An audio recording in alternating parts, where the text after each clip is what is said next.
ప్రభునందు ప్రియమైన దైవజనమా, మీ అందరికీ నా హృదయపూర్వక వందనాలు. ఈరోజు క్రొత్త నిబంధన గ్రంథంలో వ్రాయబడిన ఒక స్త్రీ గురించి ధ్యానించుకుందాము. ఈ స్త్రీ దమరి. ఈ స్త్రీ పేరు దమని. అపోస్తుల కార్యము 17వ అధ్యాయము 34లో మరి కనిపిస్తుంది. బైబిల్ గ్రంథంలో ఒక్కసారి మాత్రమే ఈ స్త్రీ గురించి రాయబడింది. అయినా కూడా పరిశుద్ధ గ్రంథంలో ఆమె పేరు రాయబడింది అంటే దేవుడు ఆ స్త్రీకి ఎంతో విలువనిచ్చాడు. దమరి అను మాటకు దూడ అని అర్థం కలదనమాట. అసలు ఈ దమరి ఎవరు?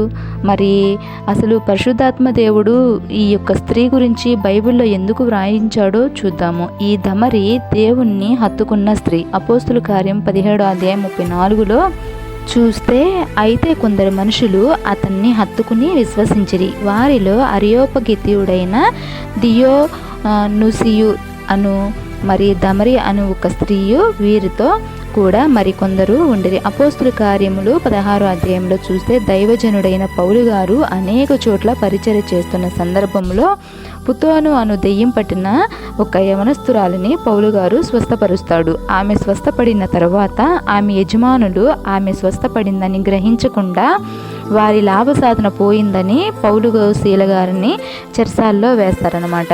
మధ్యరాత్రి వేళ పౌలు శీలయు కూడా దేవుని స్తుతించగా భూకంపం కలిగి అక్కడ ఉన్న అధికారిని కూడా రక్షింపబడగా పౌలు శీలు కూడా విడుదల పొందుతారు. తరువాత అపోస్తుల కార్యం 17వ అధ్యాయంలో పౌలు గారు థెసలోనిక పట్టణానికి సువార్తకు వెళితే అక్కడ కొంత వ్యతిరేకత వస్తుంది. తర్వాత బెరయ తర్వాత మరి ఏథెన్సుకు వస్తారనమాట. ఈ ఏథెన్సు పట్టణంలో నివసించే స్త్రీయే ఈ యొక్క మరి దమరి.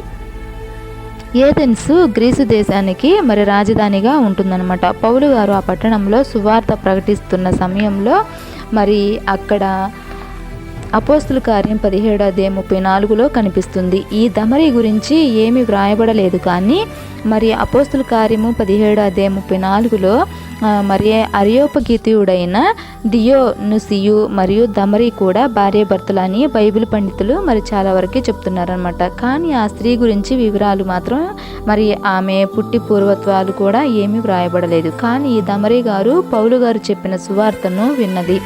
మరి ఏథెన్సుకు వారు తాము జ్ఞానులు అని మరి అక్కడ పట్టణస్థులందరూ అనుకుంటారనమాట.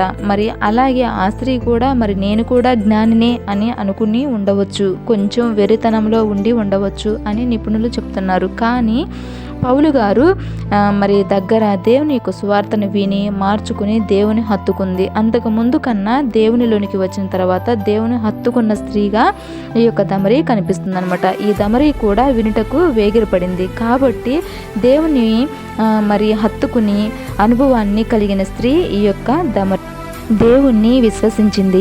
ఆమె దేవుని సువార్తను విని దేవుణ్ణి హత్తుకోవడమే కాక దేవుని విశ్వసించింది. కాబట్టి బైబిల్ గ్రంథంలో మరి ఈ యొక్క స్త్రీ మరి స్థానాన్ని సంపాదించుకుందనమాట. అలాగే మరి మనమును మరి మునుపు దూరస్థులమైన మనము క్రీస్తు రక్తము వలన సమీపస్తులుగా చేయబడి దేవుని యొద్దకు వచ్చినప్పుడు ఆయన యొక్క వాక్యాన్ని విన్నప్పుడు మనము కూడా మరి మునుపటి వాటిని విడిచిపెట్టి దేవుని యొక్క మరి వాక్యాన్ని దేవుణ్ణి దమరి వలె మనము హత్తుకొనవలసిన వారముగా మరి మనం ఉంటామన్నమాట. మరి ఈ యొక్క దమరి దేవుణ్ణి విశ్వసించింది.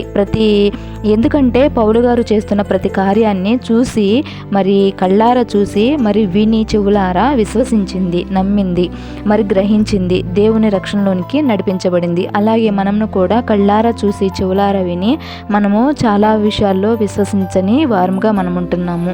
కాబట్టి నా ప్రియ స్నేహితులారా, అలాగ కాక దేవుని యందు మరి విశ్వాసం ఉంచే వారముగా మరి దేవుని హత్తుకునే వారముగా దేవునిలో మరి ముందుకు సాగిపోయే వారంగా మరి ఉండాలని ఈ యొక్క దమరి గారి గురించి మరి మనకు ఒక ఆత్మీయ పాఠాన్ని మనకు నేర్పిస్తుందన్నమాట. ఈ యొక్క మాటలు దేవుడు దీవించును గాక.